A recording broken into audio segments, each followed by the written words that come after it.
Hey everybody, this is Fengsu speaking, and we're finally back with a new episode of Design Cinema. It's been ages. I think it's been like half a year or something since I recorded a new episode. Well, I've been really busy and I just couldn't find the time to do it, but thank you so much, you guys, for being so patient and being there to request new episodes and so forth. So I finally found some time, well, actually not found some time, I've actually finally decided to schedule Design Cinema into my work time to produce new episodes for you guys. Now, I'm gonna try a different format going forward, hopefully a format that allows me to record a lot more episodes, a lot more faster, and that format basically is we're gonna do things in real time. The previous way of doing things was we have to actually make notes, we have to record them, and generally they take 4 to 5 hours sometimes. They have to edit all that down to an hour, and it ate up a lot of time for my team as well as myself. So now if we just record things in real time, it should hopefully cut the production time way down, and we could get these episodes much faster out to you guys and faster for us to make them. So it's kind of similar to the Let's Play video games that you guys see on YouTube, right? Where the game is just being played. If it's a long game, there might be 50 episodes per a single game. Obviously, our Design Cinema won't run to that many episodes, but the concept is similar. We're going to have a theme. We're going to start recording on it, and then however episodes it takes to finish it, that's how many it takes. So all done in real time, and I think that's going to help some of our audience, especially those who are learning, who are a student. You're going to see things without editing, without any kind of cuts. You're just seeing exactly the way it is. That's how our students see stuff as well at the school. And I have the video below because I am doing a lot of talking, so hopefully having something moving on the screen will make the video not look like it's stuck. Like right now, imagine without the video up, this looks like a stuck YouTube video. So I'll be down there explaining stuff to you guys, design methodologies and all sorts of stuff. So, did I just say mythology? I did design, analogy, and those type of things. Okay, so let's jump in a little bit, but first let's pull back. Let's slow it down. It's a nice afternoon here on a Friday. I think this is airing for you guys on a Tuesday. So I got my coffee here. I haven't recorded in a long time, so pardon any kind of mistakes and stuff that I'm gonna make because it's been a long time since I recorded a new episode. So it's little refresher course for myself as well. So and you guys might hear a little bit of a hiss on the audio. Unfortunately, that's my laptop fan noise. Even the MacBook Pro, when you're doing recording and Photoshop, the fan's gonna kick up, and unfortunately this mic's gonna pick some of it up. So I'll try to get that stuff solved going forward, but hopefully the audio is good enough for now. Okay. Let's jump into our episode before we get too far here. So like I mentioned, we get a lot of students watching this, or a lot of people who want to get into the business and want to find out more about it. So what I'll do going forward is we're just going to pick design projects, design themes, like redesigns of video games, films, or just made up stuff. And I'm going to run through it all in real time. So I think the average for these episodes, I'll try to keep it to about an hour or so. And the entire theme might run for 3 to 4 episodes. That's generally the length of time I teach my students as well, which generally runs about 4 hours, 3 to 4 hours. So hopefully that's okay. I know some of you guys like the sped up versions and so forth, but I have to consider the production time it takes to make these because I am super busy nowadays. I'm pretty much on set a lot on films. So, and some of these sets are very far away from the office. So it takes me 2-3 hours just to go there, and we spend all day, and I'm totally exhausted by the time I'm back. So this new format hopefully allows me to just record whenever I have an hour free.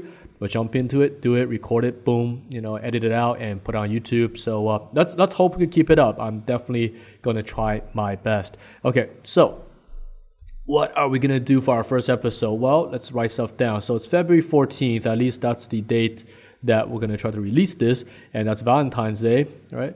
So I thought let's do a themed thing around this. Now, I'm not going to do a bunch of hearts and things like that, but let's do something that's familiar to me, at least for the first returning episode. Let's stay in safe grounds for myself so I don't screw this up too much since there's no editing here. It's all real time. So I'm going to do a bar. Okay, a Cyberpunk bar, yes, because this is generally my favorite theme. Cyberpunk theme bar. We'll try to do a exterior, and we'll try to do a interior. Okay, right now my handwriting is a little crappy due to the way this is all set up. You can see there's a mic in front of me. The laptop's actually quite far from me, so I'm actually reaching way out to do this. Just trying to minimize the fan noise, but hope you guys bear with me here. So we'll start with the exterior today, and we'll jump into the interiors. And this series of real-time design cinema, I'm going to try to focus a lot more on design thinking. In the past previous 80 episodes or so forth, I didn't cover too much on design thinking. Most of it was technique, how to draw, how to paint, how to use textures and so forth. But the most important part of design actually is the thinking process, is the thought itself, the idea itself. So I thought that of course you guys will see the technique as well, but we'll spend some time talking about the approach and talking about getting references and where these ideas come from. And hopefully that'll help you guys also see that the design industry is very difficult because of this step. It's not hard to paint something generic. It's not hard to paint something that's just come off the top of your head. For example, spiky mountains, that you see a lot in the earlier phase of concept design for a lot of young students. They tend to do a landscape with just a bunch of spikes, some guy standing there looking at the spikes, right? That shows up a lot because it's easy. There's no thinking process required. There's no client specs. There's nothing you have to meet. But in the real world, when you have games like, what's coming out, Assassin's Creed, or the new one's coming out, Tom Clancy Wildlands, and Silent Hill is coming out, and Metal Gear, and all sorts of stuff, right? These things are all based, a lot of it, in the real world. The clients have very specific specs they have to meet, so Spiky Mountains doesn't apply. You have to be able to do interiors, vehicles, real-world locations, and if you don't have the thinking skill behind it, it's very hard to do these. And the other one that you're going to see in real time is time. Let me write it over here, right? Because I still get comments or questions in my Facebook. A lot of people asking, how long should I spend on my designs? Can I do this in an hour or two? If you have that kind of concept, you're approaching this industry completely wrong. The design industry takes a long, long time to get good at. You can't spend 1 hour a day and expect to become a professional. Now, I mentioned this many times, and some people think, oh man, I'm really harsh and really crazy on making it so strict. But that's the truth of this business. If you could spend an hour doing this a day and somehow work on AAA titles, games and films, I would love to know the secret myself, because I'd love to spend 1 hour on something and make it in the industry. But that's not how it is. To get into this business, you have to spend hundreds and thousands of hours practicing this skill. It feels so easy. There'll be concept artists everywhere, but active concept artists working in this business, it's a very small number. It's a handful of people. There are a lot more now than when I first started, but there's still not that many. Few thousand at most, few thousand out of 7 billion people on this planet. So it's a very tiny business, and the reason for it is because it's hard. You have to invest a lot of time. So seeing this in real time, hopefully will give you guys the insight into that this stuff takes a long time, lots of hours. So even for these, it will take something like 4 to 5 hours. Now, if you haven't done this before, just do the math on this. A simple way to see how far you are is the experience level.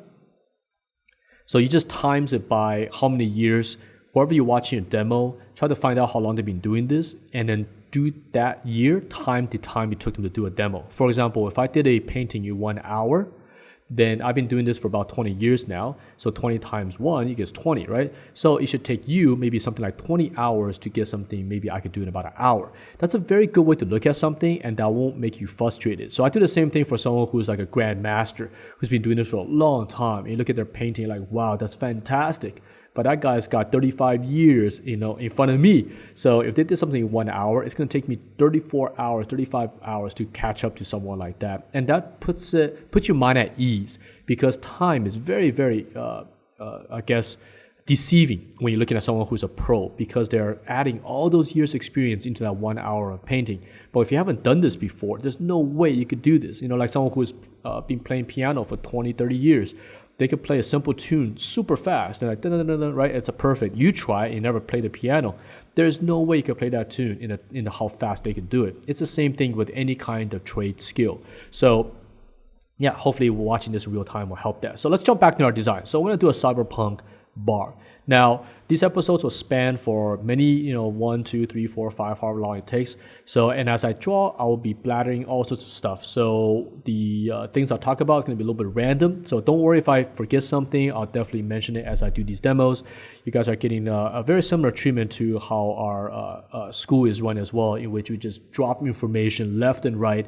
And hopefully you guys are taking notes or just listening and paying attention. Okay, let's start with the exterior. One of the first thing we want to do is setting, okay, which is where. Now I like to do all the 5 W's. So is it 5 or 6? Let's write 5 for now. Okay, do 5 W's, okay, which is where, when, why, who, I think what is one of those, right? Why, who, I think that's the most of it. Am I missing one? I'm not sure. But if I think of it, that's we'll put it down. But at least we got to try to answer these questions in the design. So let's write our pretend client. We have to give ourselves a client here.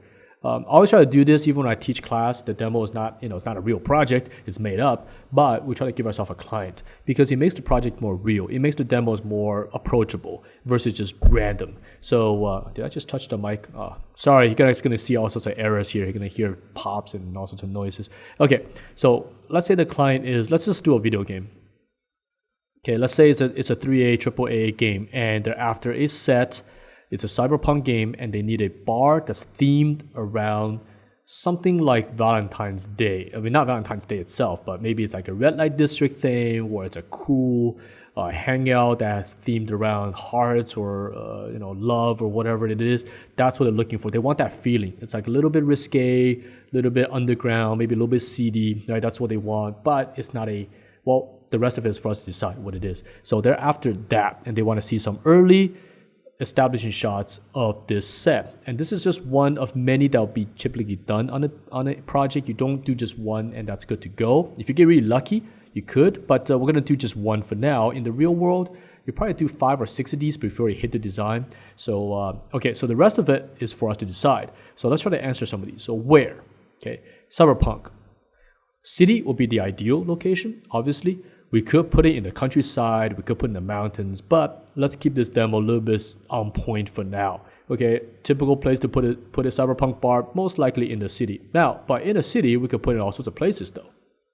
We could put it in an alleyway, which is the more hidden, okay, or we could put it in a main area.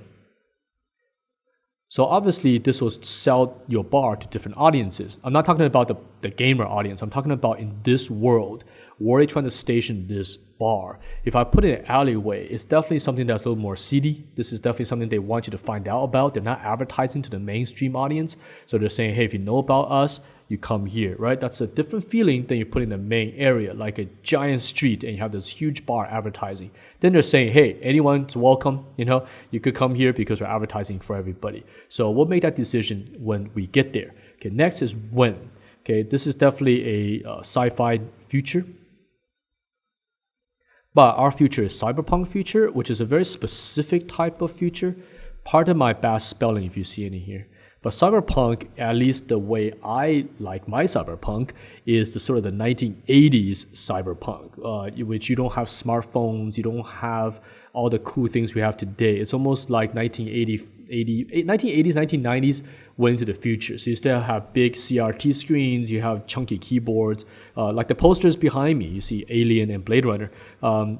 Blade Runner is a very cyberpunk place or a theme, right? In which there's no hologram projections and these really, really high-end things that you typically see, for example, in Iron Man films or Avengers and so forth. This goes back to the Aliens. This goes back to the Blade Runners. The very low tech, like the screens still displays like DOS kind of screens, text going across. At least that's my type of cyberpunk. So I'm going to set my world in that as well. So we're not going to get anything too crazy. Let me sip some coffee. All right, why?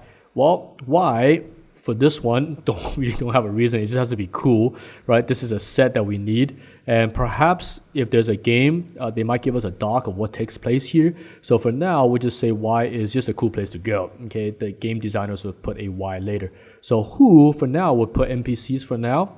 If it's a game, sometimes they'll give you a character to put in or a certain kind of story that they want you to put in. But for now, I'm just going to say NPC, so generic people. And what, obviously, is a bar. And here's where we have to expand off of this one, okay? So there are essential things that we have to do with the bar, but we are starting with the exterior. We'll deal with the interior maybe on the next episode, okay? So for a bar exterior, we need, well, let's decide this at this point. I think I'm gonna put my bar in the main area, okay? Alleyway, we have to treat this a little bit different, but a bar in the main area, we have to have some kind of logo, okay, to attract them. And since it's a cyberpunk world, we have to make this probably a little bit more grander. Next, I want something that's iconic. Iconic, okay. Iconic. So this is the anchor. This is something that attracts the audience's eye. So if we build this level, we'll put a lot of generic kind of buildings around this, and then this will be the main focal point. So there's no way you cannot see it, okay? The alleyway one, we'll treat it a little bit different if you're doing that, but this is the main area. We have to iconicize this design. So when someone's walking around, especially in an open world type of game, they see it, they know this is the bar. So we have to almost hit you over the head a little bit so the gamer doesn't get lost in this situation. And this is very important in entertainment design, is that there's a fine line between generic and something that's crazy. And I mentioned that in the, I think, the design thinking episode, Design Cinema, in which we're looking for that Goldilocks zone, the area in which popular culture, understanding, you can even throw generic in there if you want.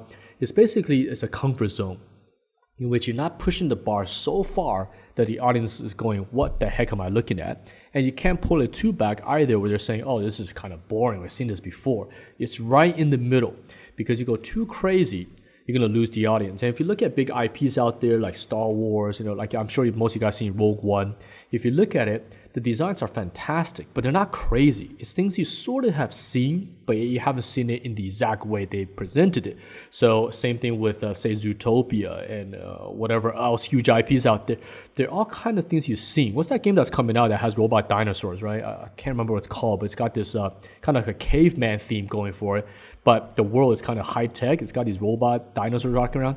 If you look at that, it's very fantastic, but at the same time, we've seen that before. We've seen that with Caveman, we've seen that with Far Cry Primal, we've seen dinosaurs, but they spin it in a certain way. They actually use something called reskin, which we mentioned before. They reskin dinosaurs to become robots. So in a way, it's different, but at the same time, it's very safe. So for us, whatever this iconic thing is, we're going to try to make it something we know what it is. Okay, so probably crowds, lots of people gather in front of it. We're going to probably do this at nighttime, which is goes back to Quinn as well, right? Nighttime. Okay. Crowds. Okay, we're going to do some vehicles as well. Now, all this, why am I writing all this down? Okay, all this is going to go into my ref board. Now, something to mention. For professionals, oftentimes we keep these references in our head. Imagine you've been doing this for 20 years. You have a lot of stuff in your head stored. But if you're just starting out, it's pretty hard to store thousands, if not millions of things in your head. So always have references. When someone's starting out with zero reference, generally we could tell. It's like, wow, you did that piece without looking at anything from the real world. You just, whatever's off the top of your head, where you're copying from somebody, right?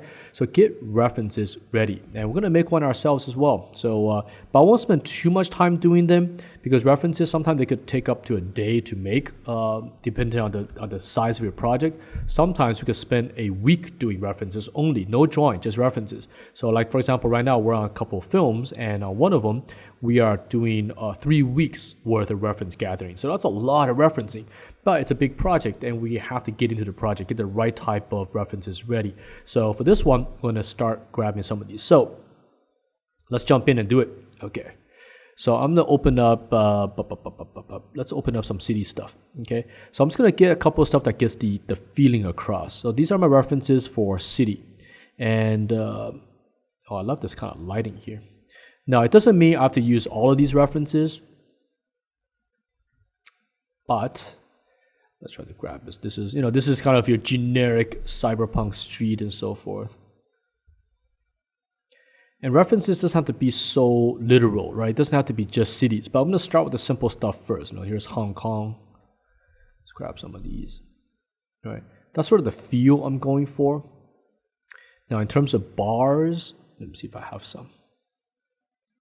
Let me see what I have in here. Let's see, abandoned, American history, characters. Let's see here. Got something that's like nightclub-ish, which is kind of fitting for a cyberpunk world. Now, these are kind of generic refs for now, but we get that to get started. Let's see. People dancing. This one's pretty good. It's kind of similar to the previous one here, but we'll drop it in here. Okay. But right now, there's no theme. There's no iconic, right? What is the anchor point? Remember, we're talking about Valentine's Day. We want to theme around some hearts. So some of the iconic stuff, let's just write over here. Obviously, we could do a giant heart, which is not a bad idea if you design it to be really cool. A designed heart And that could be either a heart like this, or it could be like the real heart with the little tubes and stuff going, valves and so forth, right? That's a theme. It could be a sculpture. Spell it right. Sculpture. Okay, sculpture. It could be a object of some kind, which is, I guess, a sculpture is an object too. But I mean that is an existing object. For example, we park a spaceship, a car, a spaceship, something like that in the middle of a bar. So you see this a lot actually in real bars. You go in and they'll have some kind of theme. So it's either like it's all sorts of cool beer bottles or something, right? They have something that grabs your eye as well. And we're going to do the same thing. But since it's Valentine's theme, the heart thing seems kind of good. Maybe people, big sculptures of girls, guys dancing on the stage. We'll see when we get there. All right, let's grab a couple more refs here. We already got people dancing. We got that going. So what these references are doing actually is just giving me into the mood. Yeah.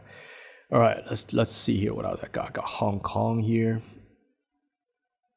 We're doing exterior first. So this is a beautiful ref right here. Let's grab that. Okay, I shouldn't do that with my mouth too much. I know every time I do it, we get a pop on the mic. So, all right, I'm gonna group that into one group here. Boom, boom, boom, boom, boom. Let's see what else we got here.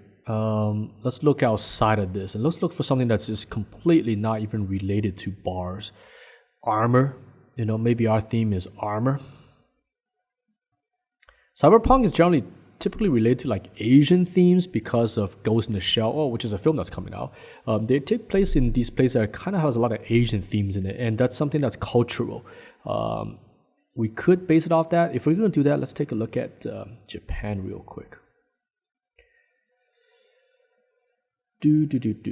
So bear with me here. This is going to be how design cinema hopefully will be like for a while, which is these real-time things. I'll try to keep you guys entertained by talking. Well, maybe that doesn't entertain you, I don't know. But it's real time. I don't know what I'm doing right now. I mean, in terms of, I don't have this plan. Usually when I do a design cinema, sometimes I have a little bit of idea going into it, but I really want to show you guys going forward of just really doing these as we go. So I kind of like the Cyberpunk Bar I did a while back with the bunch of girls dancing on the stage, in which we actually turned the exterior into an interior. Maybe we'll do something like that for this one. We'll see. Okay. Now, sometimes what I like to do with these refs is that I like to throw a color pass on top of the whole thing. So you can see here, I'm actually manipulating the color balance on the entire set. So that puts me into the right type of color palette. It neutralizes all the colors down. So you can see this is before, this is after. Okay. Let's save this guy. This is DC actually. FZD, DC, Ref, Cyberpunk. All real time, guys, so bear with me here as I even have to name my files. Okay, FZD, DC, Ref, Cyberpunk 01. Okay, name your files, super important. Don't name things like Ref 1, Ref 2, because you can't find it later. If you organize your stuff, you'll save a lot of time later on. Especially if you have similar projects, you can always pull the same references out as well. Okay, let's do another group here. So we can put a couple more refs on this page. And generally, I like to print my references versus having them in a computer. That way I can just have it on a table. It's so much easier to access than having it on your computer, especially if you only have one screen. Right now, this laptop can actually have another screen connected to it, but if I have it connected, it slows the computer way down. The Mac tends to have a hard time running a separate screen while you're doing complex things. At least mine does. I don't know. My laptop is pretty new too. It's the same one our students use. Okay. Just grabbing a few more Japan references, but I still want a theme. Let me see here. What is that? Did I just scratch my eye and then that's going to show up on a recording as well, I'm sure. Okay. It's been a long time since I recorded, so the first episode is going to be a little rough, but hopefully this will get a little bit more better as we go forward. I'm thinking of putting like weapons or something in the theme. Oh, that's the interior. We'll deal with that later. Okay, let's continue our props. What else do I have? Organs. World War II, garden. Typewriter. Now these don't fit. Okay, let's see. Let's go back to our city stuff here. Okay, I'll grab a few more and we could probably start with some early roughs. So things like this could be a possibility for us. Of course, we have to design it. Okay, Art Deco stuff. Whoa, there's some cool looking thing right here. Some jet engine. I like that. All right, let's keep going here.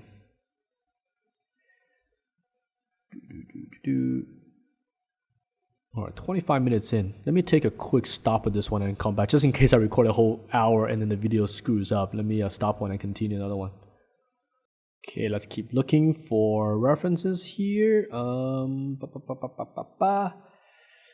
Catholic Cathedral. We'll probably come back to that when we do the interior. I think I actually have enough to get something started. Let's do that. Let's jump in. Let's just leave this here. We'll keep that over here. Let's do a new canvas.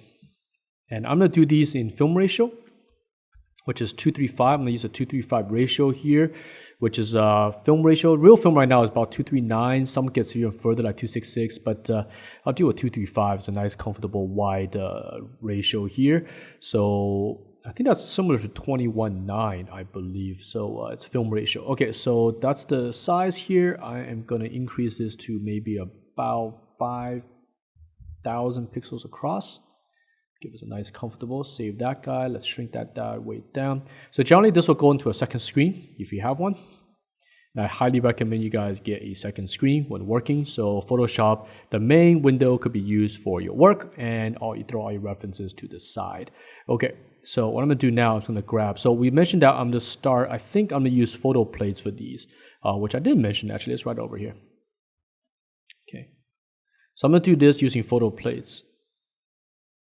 Now, there are several ways to use photographs. The general flow, at least the way we teach our students, is done this way, which is we first draw/paint by hand and then use photos as textures. Next, you can use photos as brush. And the last step is actually photos as a plate. The reason why we generally teach this last excuse me there, we do this last is because photo bashing, if done incorrectly, could look horrible due to incorrect perspective, incorrect cameras, depth of fields, and so forth. But when someone's professionally using photo plates, it works beautifully. But for this demo, I'm going to actually use a photo plate. Maybe for the other ones, we'll have lots of stuff coming up, so be patient. We'll cover as many things as possible. But for this demo, I'm going to start with a photo plate. And I'm going to probably use my own photos to start. Okay, let's take a look at what I got. I really need to update my photo ref. I haven't updated this laptop's reference folder for a long time. So let me see. Japan. Okay. So I'm going to use a base. I don't really care what's in it too much. All I really care about is that it has about the right feel. And that's all I really need. So once I have that, I'm good to go. Let's see. What are these? This. I just used this one for another demo. Let me see this. This is okay. We could probably use those to start.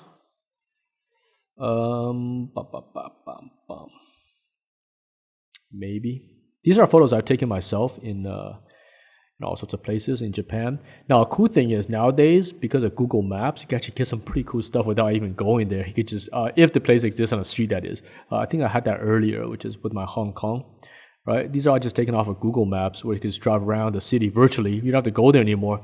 The only downside with Google Maps is that the height is a little bit higher than human eye. As you can, if I open one up, I'll show you. So because the way these cameras are done is that they're mounted on top of a car. So they're about maybe 3-4 feet taller than a human. So you can see the horizon line. Oops, let me see here. The horizon line of this photo is actually here. So we're almost 5 feet actually above a regular human. So that makes the camera a little bit weird because this is not a common way of looking at the world. So when you're doing concept designs using Google Maps as a base, you do get a slightly, not the best choice, I say, for a camera position, but it works for certain things, okay? Whereas you can see these cameras, shots are taken by me, and they're taken generally around human height. You can see the horizon line is generally about there, right? So this one I've taken my camera and put it up just slightly higher, so but the horizon line is generally just a little bit above human. It's a little more comfortable. Okay, so I think I'm just gonna start with these and just run with it. I've used these photos many times in my demos, especially my school ones, but it doesn't matter. I really don't care because I could change them. So let's put this here. I think I'm gonna make this even wider by a little bit. Let's give it 1,000 on this side. This might be a little too wide. Let's pull it back here. This might be like a 2:6:6 ratio. Okay, so that's that. Now I want to. Oh, this photo fits in here perfectly. That's a weird little coincidence here. Okay, I want to increase this probably about here. So I'll probably put my bar here. Now I'm not locked to this idea yet. I'm just kind of thinking out loud here how I'm gonna do this. Let me see. I just want to try some stuff here. Oh, maybe it didn't fit. Did I manipulate it? I can't remember. Okay. Right now I'm just kind of playing around with my photos. Now I'm not photo bashing anything at this point. I'm just seeing how can I put this together to give me something quite interesting. This is a little weird. I don't like that. Okay. Because I could change everything that's here. I'm not locked exactly down to the photo. So what I'm doing right now is just seeing a sort of a city landscape. Come on.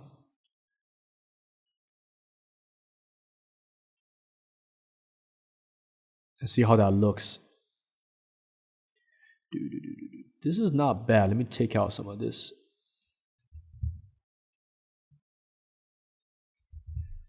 I have no idea how the fan noise is keeping up right now. Okay, so this is good. Now next thing I'm going to do is I'm going to manipulate this.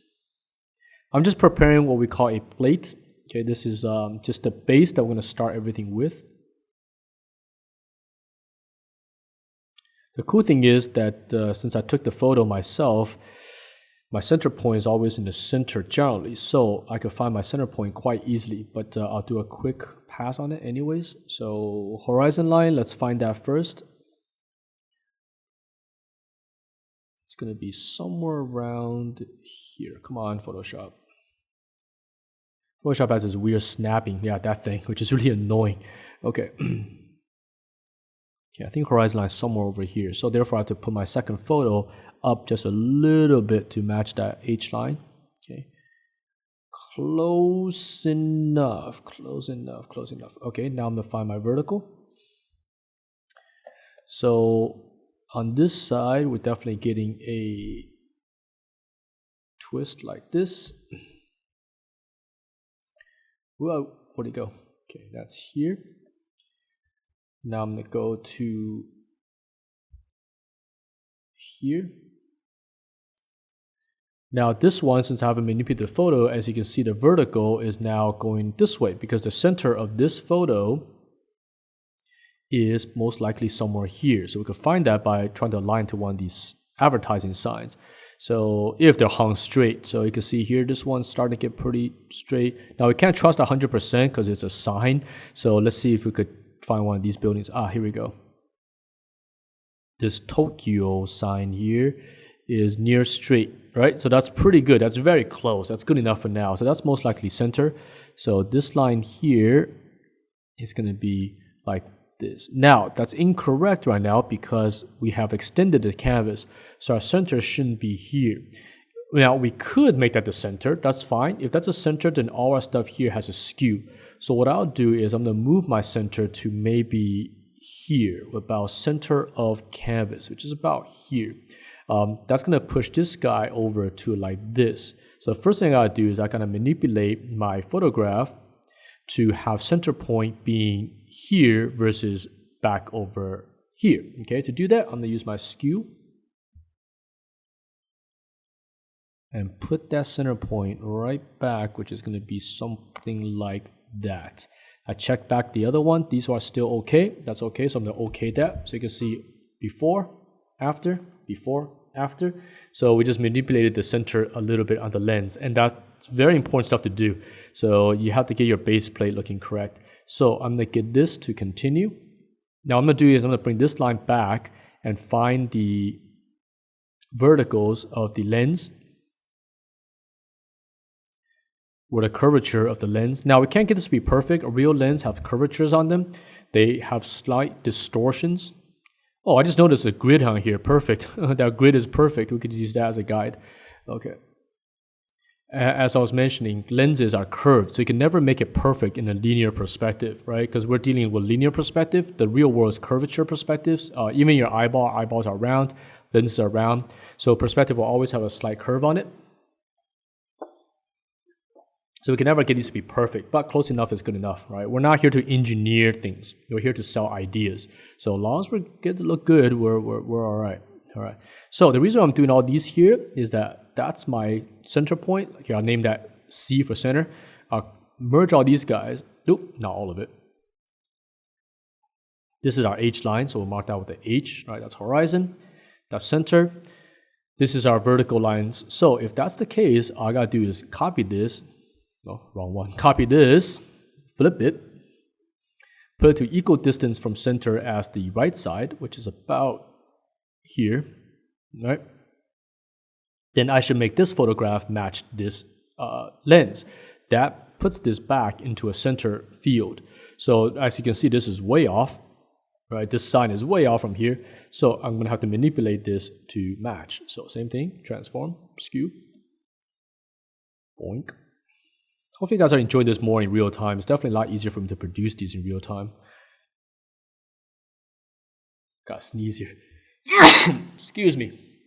Very unprofessional, but no way around it. I don't want to edit these things out. So if I'm teaching class for students, this stuff gets in there as well, right? So, okay. I have a little bit of a cold. I don't know if you could tell by my voice here. Okay, so that's pretty good. Let's check this. You can see here, let's see, I used this window here. So you can see before, way off, after lined up, before, after. You could check this, this side of this yellow building here. This is before, way off. Now it's matching. We could pull one on the side here, but this looks pretty good. I mean, look at here, right? This is before, this is after, lined up, in perspective. This is lined up, in perspective. This one here, the beam, wow, that's really, really good. It's all lined up, okay? So pretty good. So at least this as a base plate is working pretty well. So I'm gonna go ahead and collapse these. I'll collapse all of it now and use that as my grid. Okay, so that's my base plate prepped. Okay, next, we're gonna have to design on top of this. So we have a bus that's like getting cut off. We have a building that's getting cut off, but it's fine, we'll design on top.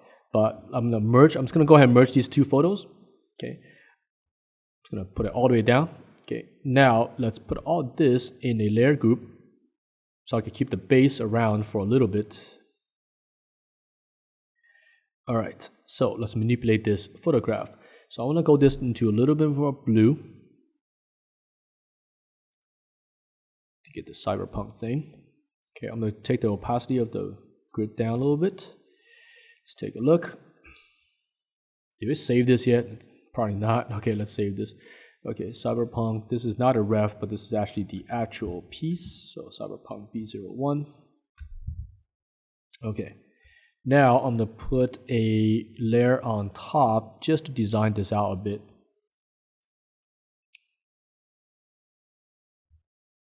So what I like to do is I like to kind of just go in and mark some design ideas directly on top of this.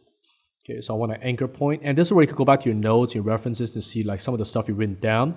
So for example, I've written, okay, what is the attractive iconic thing? So it could be hearts, it could be a sculpture, it could be an object, and here's where design comes in. This is where you have to get as many references as you can. For example, things like this, not that, right? So I could make it like an Asian entrance, like this Japanese entrance is kind of cool, yeah? So I might even grab that reference directly and use it. Okay, for example, I'll put it here.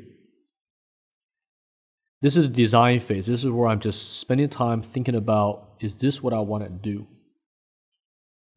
Okay, the scale is not quite right. It's much bigger than it actually is. But this could be my main attraction. That building might completely disappear by the time I'm done with it. So right now what I'm doing is I'm just getting the ideas here. Right? I want an iconic entrance, and this kind of gate here is kind of cool for that. Okay, I don't care about anything here. I don't care about any of this. I don't even care about this, actually. Again, we're going to be doing many different ways to approach. We'll do line drawing, we'll do all sorts of stuff. So for this one, we're doing a little bit of photo collages to start. Just to see if that's what I want. Oop, that's actually part of the photo. I'm going to flip this whole canvas just to take a look. Possible for sure. If I'm going to go down this road, let's see. Let's draw some stuff on top. This episode might go a little bit long because right now we're going to almost approach an hour mark here in about 10 minutes or something. I want to get something started so you guys can at least see something.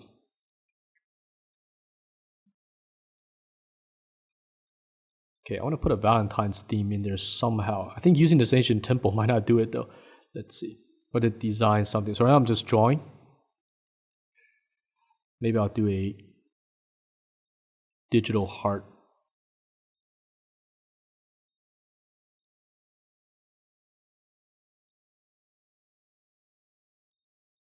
Okay, this is me just designing on top using the grid I have. I'm going to get another Japanese building in here as a back.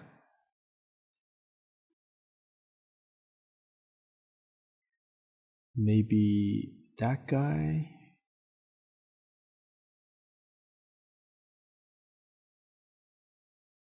Looking for a couple of pieces I could use. It's pretty down and dirty right now because we're just totally designing in the blue here. All these we can manipulate their colors and all sorts of stuff. So right now it's just the idea. And right now at this point, I don't try to like get too tense into these kind of things. We're just messing around with the idea, seeing if this works or not. Yeah, I don't like that one. I think I'll put it. I don't know if I want to buy this idea actually. We'll leave it for now. Okay. Do line drawing.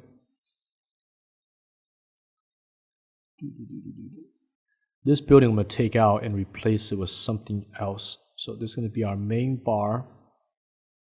It's going to be a bus over here. Let's design this out. So I'm going to change the bus so it's a little bit more high-tech looking. A little bit more cyberpunk.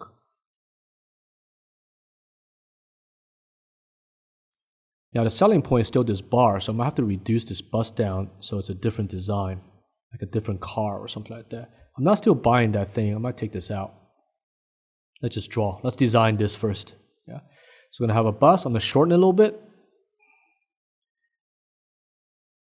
Make it into more of a van-sized vehicle or something.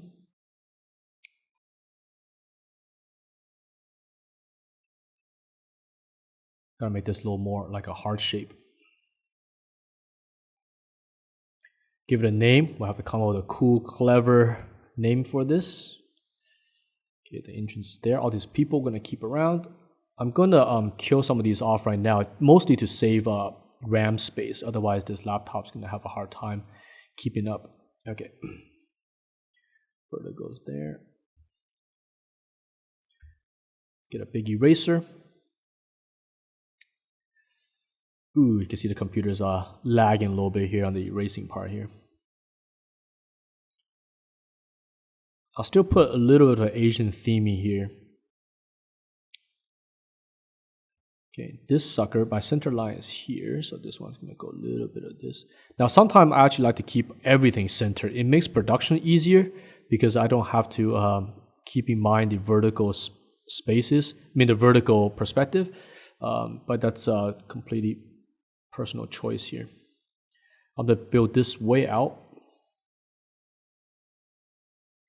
There's some buildings back here. Because right now I can actually manipulate the photo that there is no vertical perspective at all. It's just completely, no skewed perspective as it goes up. It makes production easier. But I think since I'm at this stage, we'll just leave it. Okay. Now I'm not doing something extremely difficult. Again, I'm doing this because I haven't done design cinema in such a long time. I want to keep something that I could have control over, at least for the first episode.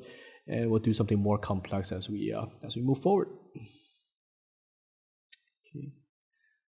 The one thing I don't like about Mac is that it does this canvas resizing for you.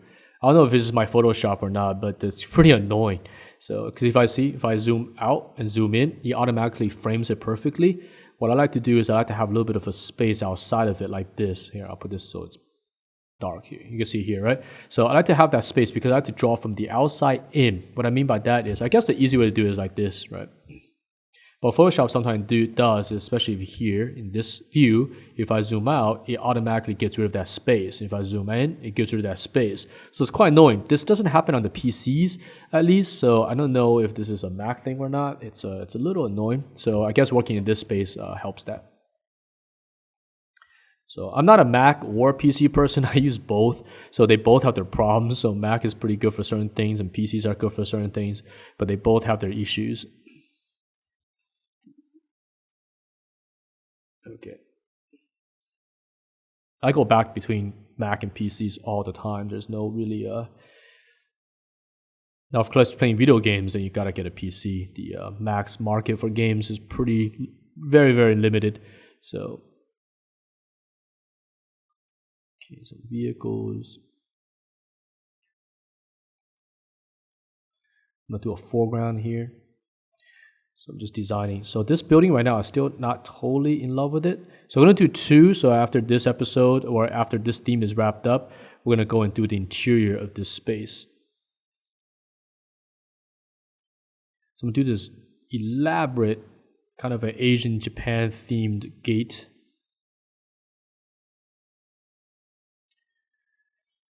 Okay. Should be pretty cool. This heart is a little bit generic, but I don't mind it.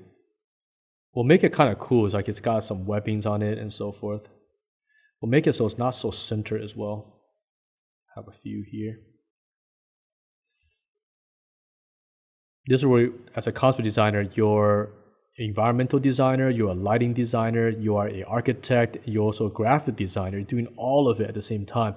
That's what makes this business sometimes very, very hard. It's like you're doing the job of so many different people at the same time, right? Because do this, we're doing city planning, we're doing architecture, we're doing understanding of culture, we're doing graphic design, we're doing all of it in these pieces. So it's not just the drawing is actually the last thing you worry about. That the art side of it is the last thing you care about, because the idea is where you get paid to do. All right.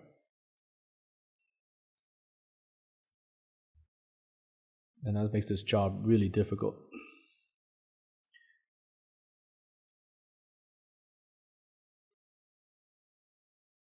These are some statues, guys, girls dancing, or robot, I don't know. We'll do that when we paint it. We'll put it so it's a much bigger building behind it, and that's cooler.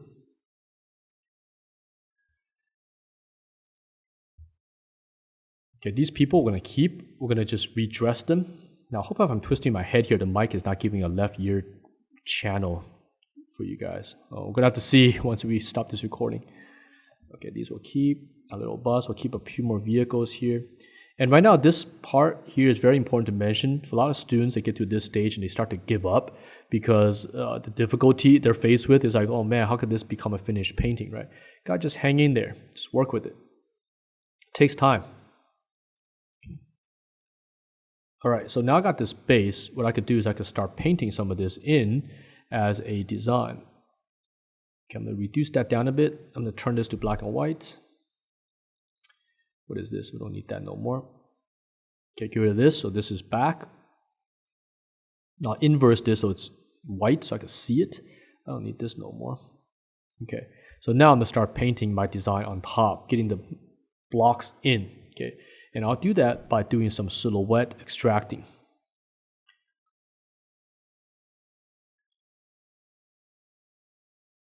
Some really quick silhouettes. So I'm using a lasso tool here and just silhouetting some of this stuff out. If I'm on the right layer here, okay, I am.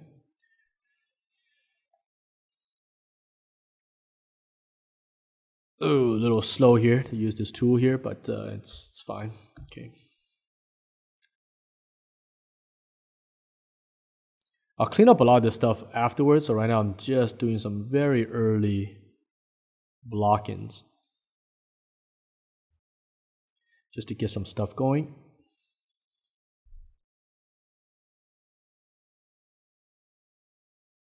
Can't even see what I've drawn here, but I'll just block some of this stuff in.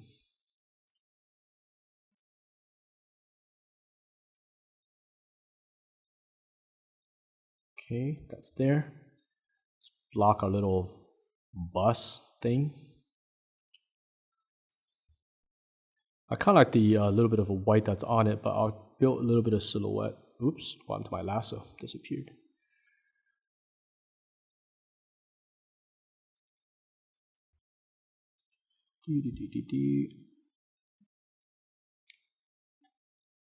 Okay, that's fine. Let's get all these people blocked in. Right now, I'd be like, dude, this is like the messiest thing ever, right? So just hang in there. This is sometimes paintings start this way. We don't do our paintings this way, but you gotta just hang in there for some of this stuff. You'll get there. Hopefully. I have no idea, actually. So, all right. I don't like this beautiful blue sky here. This has to be a nighttime, which we already said we will do. So we're gonna have to get rid of some of that. And I could do that with another texture, which we'll drop in a second here. Get rid of the text. I definitely don't like this tall building the way it is. So we'll get rid of some of that. Yay, gone. Okay, let's drop in a texture here to get rid of the beautiful blue sky that we have here. So I'm just gonna go to my landscape and go to my maybe clouds, maybe. Okay, let's see what I got here. Okay, I just need something to darken this down. If it doesn't work, I'll just use a gradient. So I need to turn this to a nighttime scene. I don't need something that crazy. Let's try the storm cloud.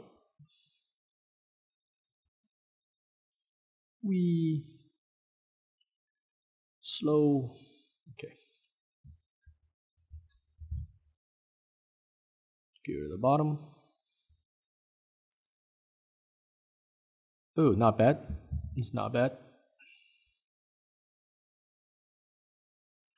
Let's check this without the line drawing on top. Okay, good. I could probably extend this way down so it's here. And I like a little bit of a bright on the top there. Okay. It's good. Let me see what this looks like if I reverse it. Ooh, reverse even better. Okay, good. I like that. Nice color palette going on here. Okay. I'm going to reduce this line drawing even down further. And I'm just going to go ahead and paint on top of this a little bit more here. That's why you can see the original photo. I really don't care about it too much. It disappears after a while. This is going to be a paint. I think what we'll do with this is going to be paint and then photo and then paint on top to finish piece.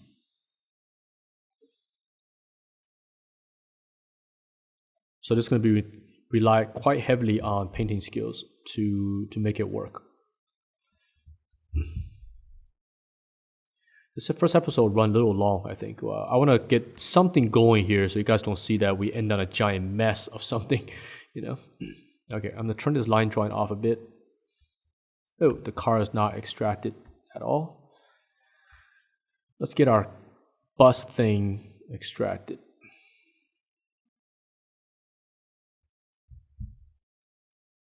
Love that color back there.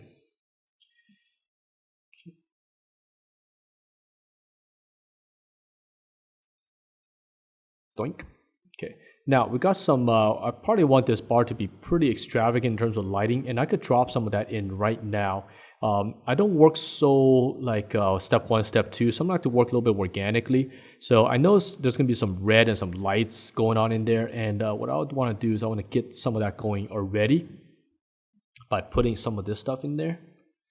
And this is goes back to the Bob Ross thing that some of you guys might be familiar with, called happy accidents. And what I'm going to do is I'm going to manipulate these photos in there, and just to see if I could get some happy accidents going very early on. These are things that it's there as a feeling. I really don't care what they represent at this point. It's a feeling, and it's important to get that feeling early so I could use them to paint. Okay. So right now I dropped that in there just as a color palette to get some of the streets. I can even drop it in here, for example. Let's see, clone, put it over here, right? Drop it down.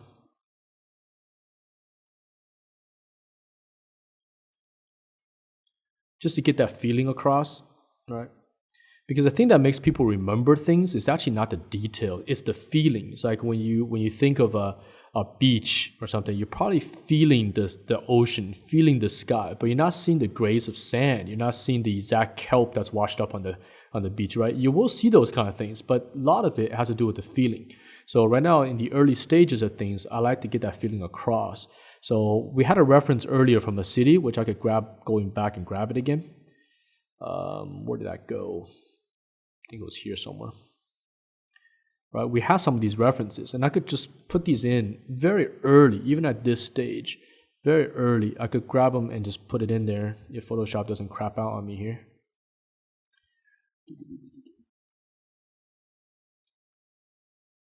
And put some of these in. Okay, so the perspective doesn't make any sense. A lot of it doesn't. It's not even right? So, but that's not what I care about right now.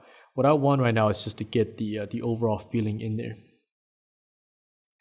See, like, okay, that's starting to, see where does it go to look right. Sometimes it doesn't work, sometimes it works, so I'm just kind of just moving stuff around, blurring my eye a lot to see if that feels right or not.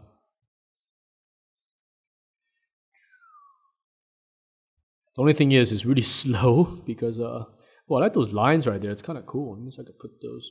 Oh, I can't see my keyboard. Okay. I kind of like these lines on the floor. It's kind of cool. Maybe I'll just keep it for that. I like these lines. What can I do with it? Oh, Photoshop is so slow. Okay.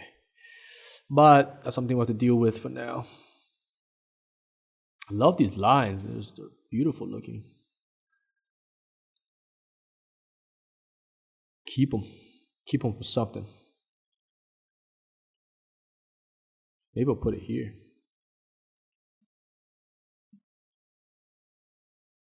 Love the way they look. And that's the happy accident that we're talking about here.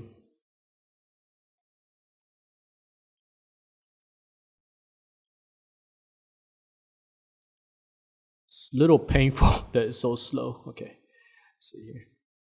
It's chugging. Photoshop is chugging. Put that into the right perspective.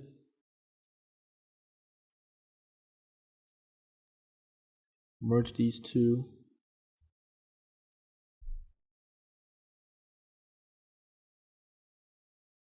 Can I get a red out of that? Let's see. Yes, I can. At least a pink. Okay, focal point come out. If I hide my grid, you can see that there's something going on, right? Like blur your eye, you will see something, right? It's really crappy, but you'll see something. And that's sort of what we're trying to get at here. Let me save a V2 here. Before this thing crashes. Okay, let's see. Where is it? Is it saving? Okay. V2. Okay, that's kind of cool. It's a little big though. Let's see. This will work as a nice centerpiece to grab the heart symbol. Okay. I'm gonna get a few more textures here, like this red Venice thing. What I'll do is I'm gonna try to use that as a color palette early on, somewhere in here. Maybe that. Okay, that's too red. Red is a pretty weak color, but what I want to do right now is just to get that red into play early. Okay, I'm actually going to paint on top of it a little bit.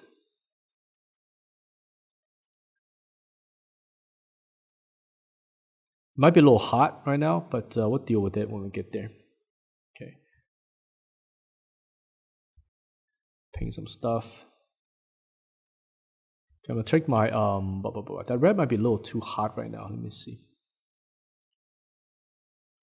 Shrink down. Yeah, it's a little hot. It's too big. We don't want to probably do that. Okay.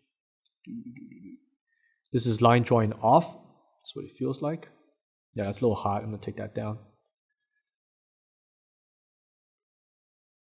Delete.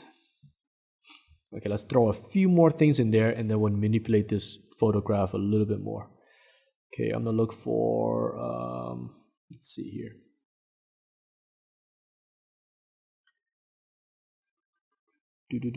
Here we go. There's a nice colorful cyberpunky colors. The thing we're actually designing is this bar. Everything else is just support. but we want those to be correct. Okay, that's a little colorful, but that colorful could come in handy in this zone.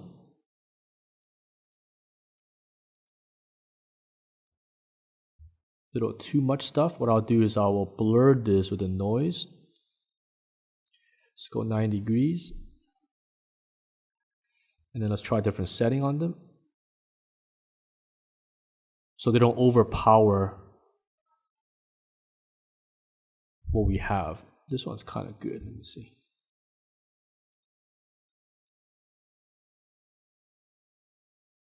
Screen could work. Let's take this way down.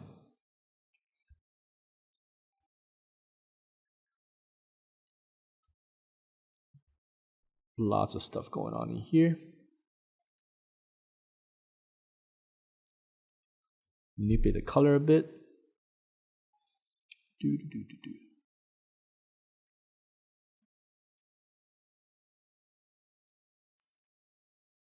Right now it's like, oh man, this looks really crappy, right? Comes together. Okay, hide that. And then let's continue painting. Let's go to full screen. And I'm just going to go to my brush here and just starting to get some stuff painted out. People. Let's use lasso. Where's my line drawing? Okay.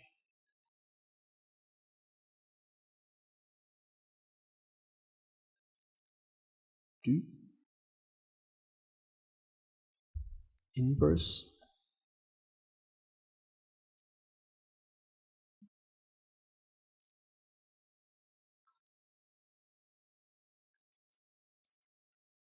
Inverse. So right now I'm just painting kind of freehand. It's not super clean yet, but that's okay because I could clean up everything. I'm gonna put my grid back in there. And just sort of, I don't want to touch those pink things. Be a little bit more careful.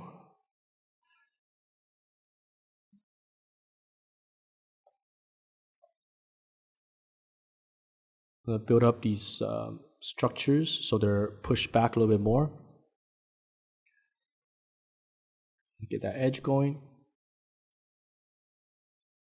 So I'm just trying to find my edges to extract forms out and push things back to get really nice depth.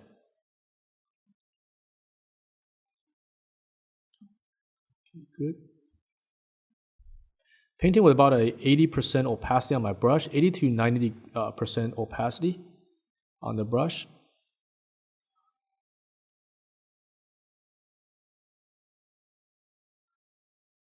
This is the bus here. Some kind of vehicle. Switch to a big fat brush, which is slowing Photoshop quite down here. That's fine. I love this light on the floor. I'm gonna get a couple of lights going across the city. Hit the lights. Just gotta have fun with it. Get the feeling, get the feeling. Oh, this Photoshop is. Let me kill some layers. Otherwise, Photoshop can't keep up. Okay. Good.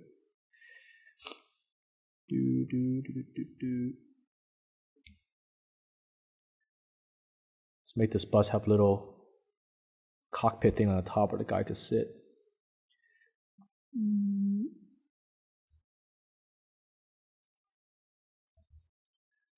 Other vehicles. Let's pop some vehicles in here. Like, let's see. This vehicle. There's a vehicle here. There's a vehicle there. Some vehicles over here. Some vehicles over there.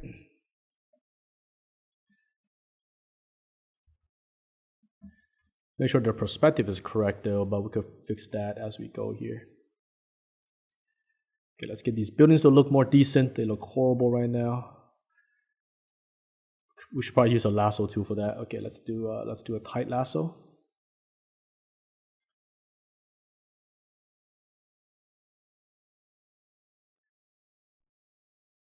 I'll record this for another maybe 10-20 minutes, and then we'll continue with the next one, right? Again, I don't want to run these like super crazy long either.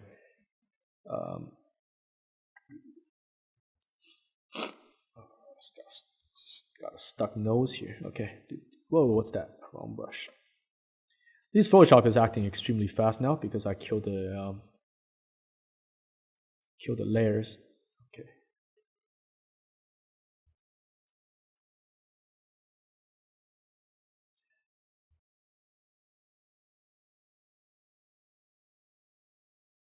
Coffee.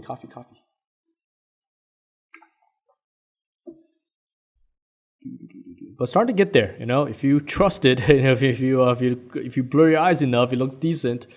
Just don't have focus on it, or step back from the YouTube video and look at it from really far away. It's like, oh, okay, it's decent. Design is not super there yet, but I mentioned this before. We're going to start something a little bit safer. We'll get into deeper design, but at least it's something kind of cool, something you've seen before, but at the same time, we'll get something that you sort of haven't seen before either. So let's do an alleyway in here. Sorry about my sniffing here. I have a little bit of a cold, and seems like every time I'm recording Design Cinema, I have a cold. Okay. It's a nice day out there. I have the window blinds closed though for recording, but it's a nice blue sky out there. It's quite nice. It's a Friday, so let's get this sucker out there. We have the weekend coming up. Play some games. I gotta play Resident Evil, the new one, Biohazard 7 or something. Okay. I know you guys are saying, hey, you have time to play video games. How come you can't record Design Cinema? The reason for that is because Design Cinema, in a way, is also work. It's something that, because I'm showing this to a lot of people, I can't just do crappy stuff either. So it's just like work. The stuff that goes out has to look somewhat professional, I guess. Otherwise, you're going to lose everyone's interest. So playing video games is a way to kind of relax. Now, I don't play a lot of video games, but on the weekends, I do tend to kind of mess around in a variety of games or just watch movies and so forth, because you have to rest your brain. So yes, that time could be spent doing Design Cinema and so forth, but it is something that I'd rather rest, because some of the hours I work during the day right now is like 12, 13 hours a day. So, and very, very taxing on the brain as well, some of the work we are doing. So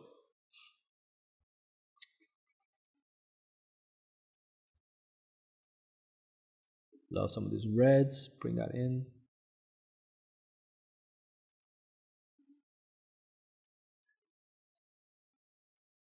But I'll try to do my best to keep this going, because now that we started this, we're going to have to finish it in the next episode, right? So, but now you guys are seeing something from nothing, which is really good, right?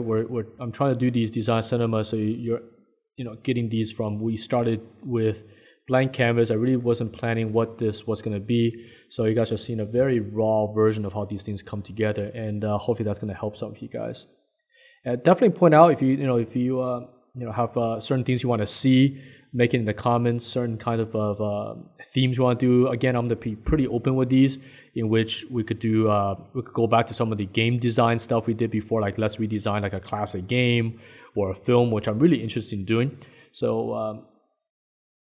Yeah, just mention some of those. I actually want to make the first episode redesign of some popular video game, but I think I'll leave that for the next one after we wrap up the cyberpunk scene. This bus needs to be extracted out.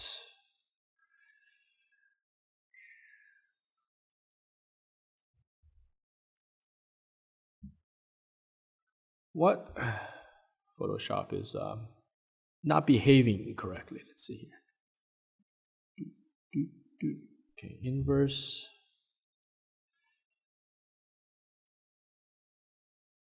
Okay, good enough.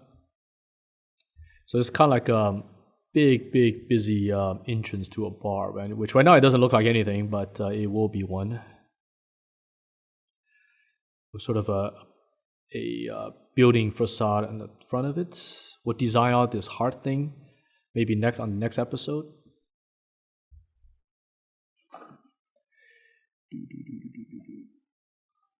I'm going to put a few buildings in the back. Let's do this on a layer. Let's collapse all these.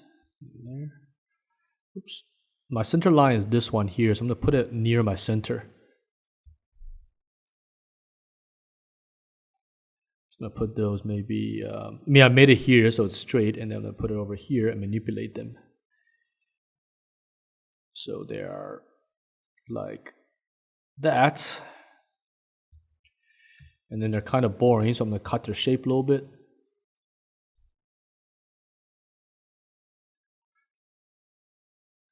Eraser, 100%.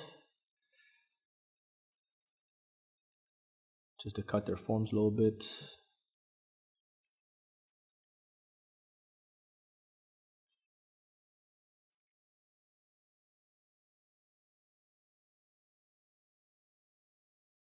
Boom, boom, boom.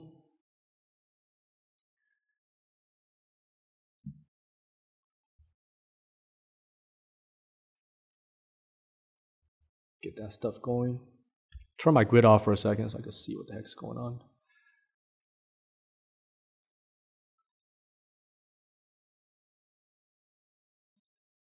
Boom, boom. The interior is going to be pretty fun because we're going to be a lot closer to the subject, which is going to be fun. We're going to do some stages. We could probably get this heart out right now. Let's see. Before we wrap, since it is Valentine's Day. Let's draw a heart. Let's see what we could do with it. I'm seeing like maybe a semi-transparent. Let's try. Let's play. Let's play around with this.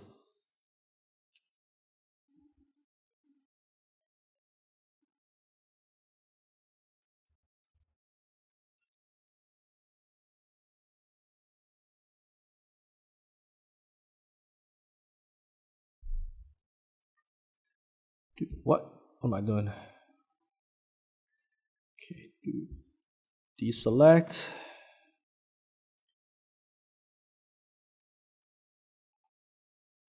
Because this might be too huge, but we'll play with the setting and see what we could get. First, let me manipulate this into location. Excu. Poink, poink, poink, poink.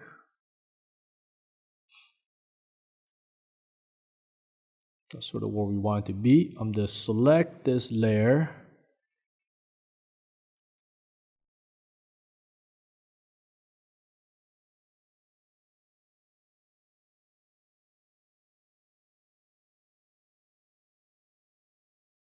I'm going to get some other colors going for it. I think blue will be better.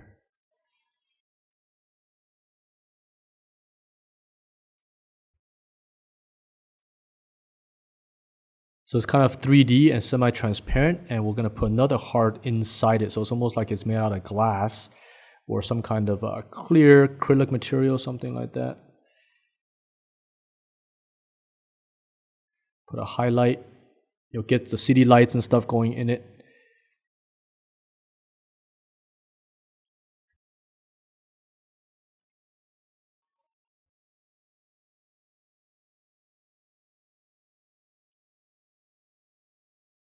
Let's check in reverse. Oh, I hate that. When you reverse it, you lose the Photoshop loses the lasso. Let's put it back.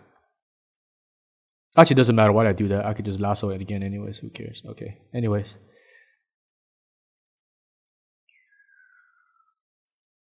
It's kind of fun to get back in some of this because right now I'm doing nothing but actual projects. It's actually kind of fun something to do your own stuff. Okay.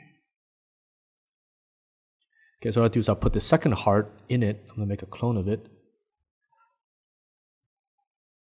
So it's like a double layer, which could look cool.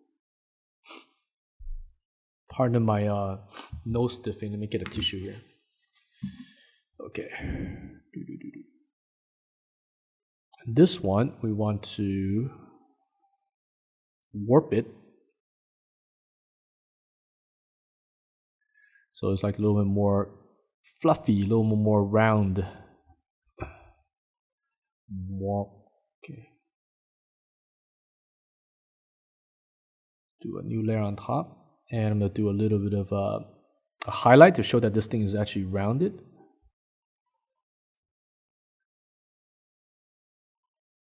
Maybe not too much.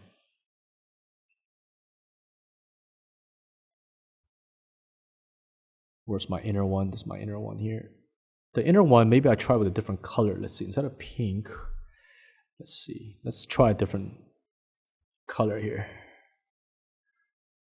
This is red right now, but I'm going to change that to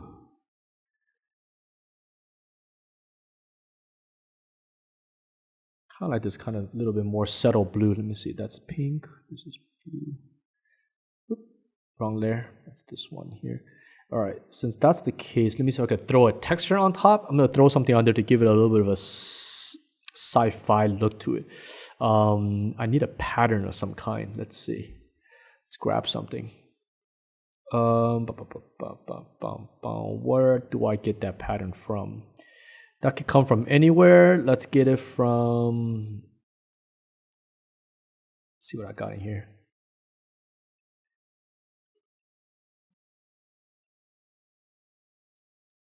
Side of a Mac.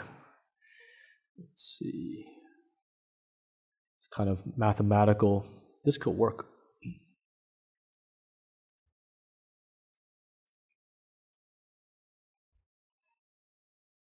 This is a selling point of the design. This is where we're spending our time with. So I want to put this stuff in there.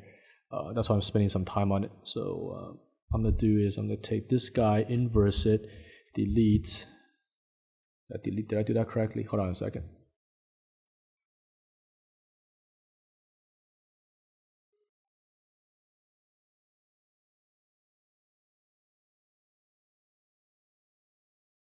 There's definitely some stuff going on here. Let me get the big heart. That's this guy here. Inverse it, delete it. That should leave me with this. Okay.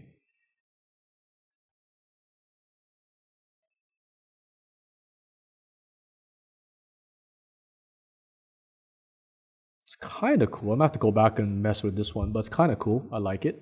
Okay, let's warp it.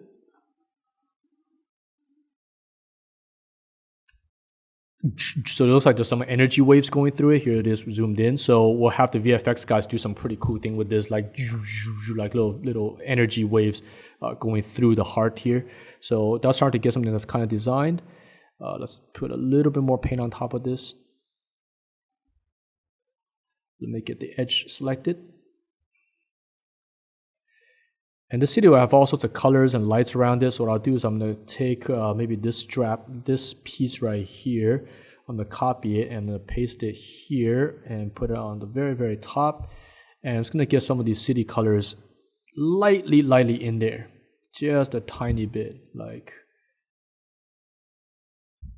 Just so we could blend a little bit of this greenish color into it. I think this one's fine. Oop, that's too strong. We don't want to do it too much in terms of we're starting to take over the design itself. Even this might be too much, but we'll see. Come on, okay that.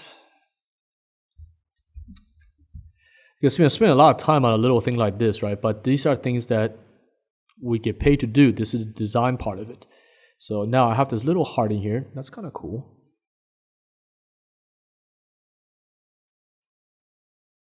I have a few more of these available to me.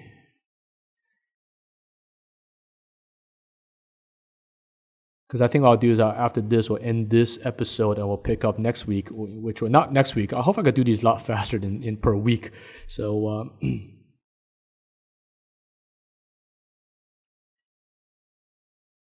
the next part of this.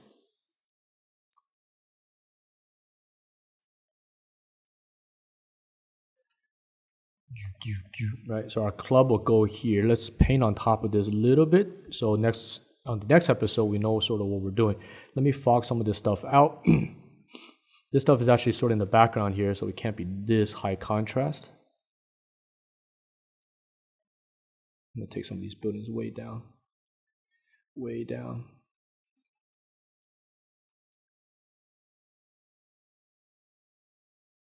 Okay, I don't care that the roof stuff is super messy right now. I can fix all those things in Paint. What I like right now is that the feeling is about right. Let me step back, take a look. Okay, what I do is before we leave this is that I'm gonna put some perspective grid on here. So on the next episode, we will start cleaning this. So I'm gonna go into my grids here and grab a grid that's very close to what I have. I think might be this one here. Let's see.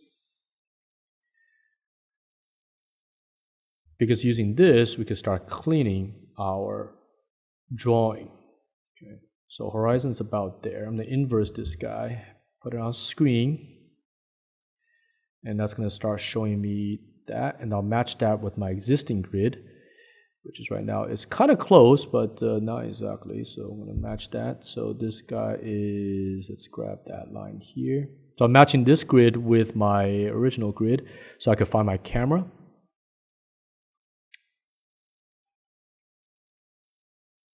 Okay, that's about there.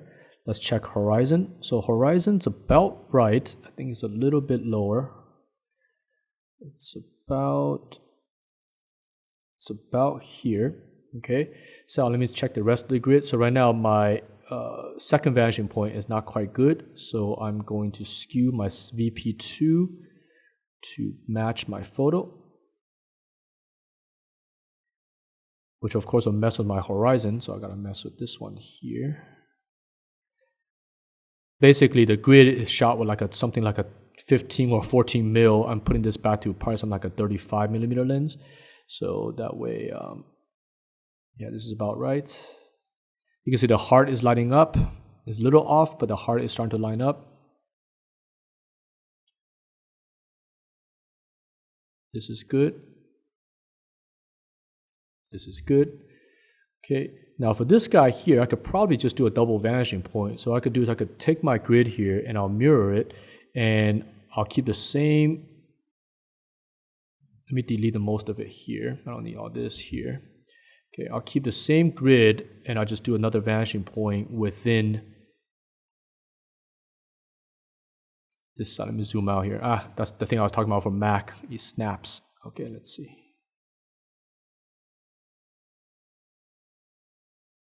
Okay, that should be good. Don't even need this.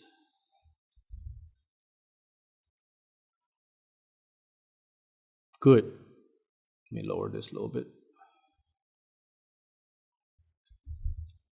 And we're pretty good. You can see my bridges here, they line up, those line up, they're a little bit off. Oh, this grid is a little bit off right now. Let me fix it on the VP1.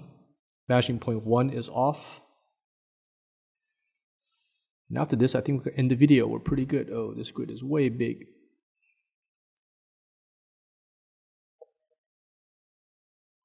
We have to make the V2 match V1, the first version of the grid.